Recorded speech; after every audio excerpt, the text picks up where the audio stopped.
ভালো জিনিস হচ্ছে 100% শিক্ষিত, কোনো মাদক নাই এখানে। আমাদের একটা মাঠের দরকার, এটা খুবই দরকার। শুনেন, একটা এলাকায় যদি 100% শিক্ষিত হয়, তবে আমি বিশ্বাস করি না এরা শিক্ষিত।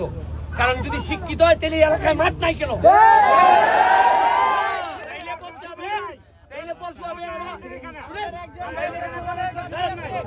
তাইলে বলতে হবে এরা স্বার্থপর শিক্ষিত। আমি এক ব্যারিস্টার আমার ইতিহাস বদলাই দিচ্ছে আমার এলাকায়।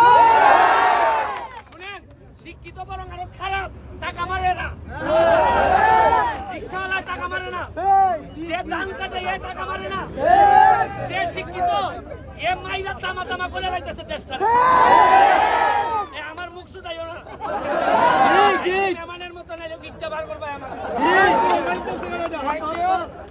ভাই আমার সিনিয়র টিম যদি এক গোলের পিছিয়ে আছে, আমার বিশ্বাস সিনিয়ররা জুনিয়ররা একটু আশ্রয় প্রশ্রয় দিতেছে না।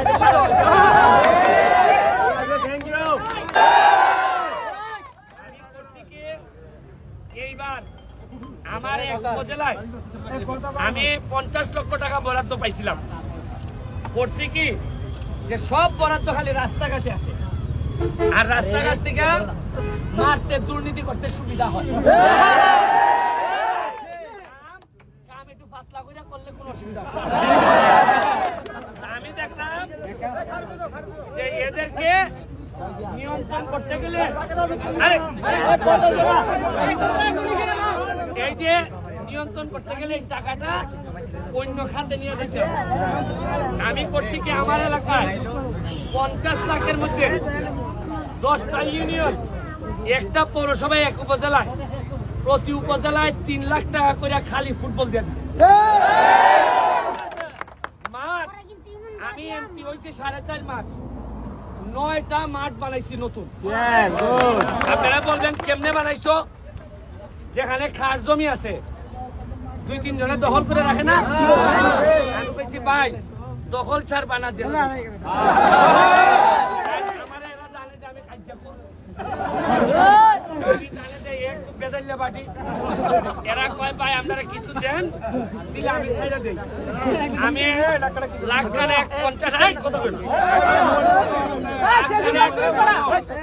খানেক 50,000 করে দিয়া এরারে উঠাই দিয়া সরকারি মাটি বরাদ্দ দিয়া মাঠ বানাই ফেলছে। এখন হয়েছে কি জানেন, আগামী 50 বছরের ভিতরে এই মাঠ আর কেউ নিতে পারবে।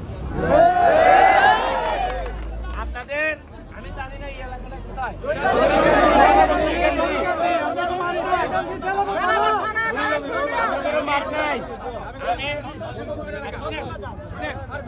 আপনাদের এখানে যেহেতু নামছি খাইছি খিল্লা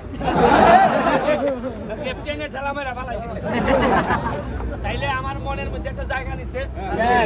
আবার ঘামছিও।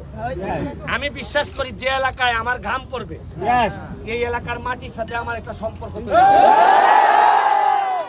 আমি আপনাদের মাননীয় মন্ত্রীর সাথে আপনারা আমারে বলেন কি দরকার, তাইলে আমি আপনাদের একটা মাঠ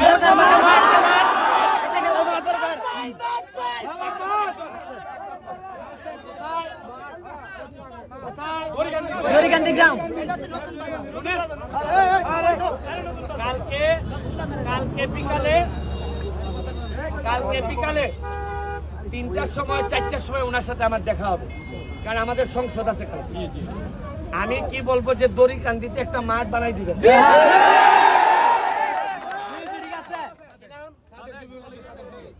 যুবলীগ করে আমি বলবো আপনাদের পক্ষ থেকে আমি বলবো যে একটা মাঠ বানাই দিবেন।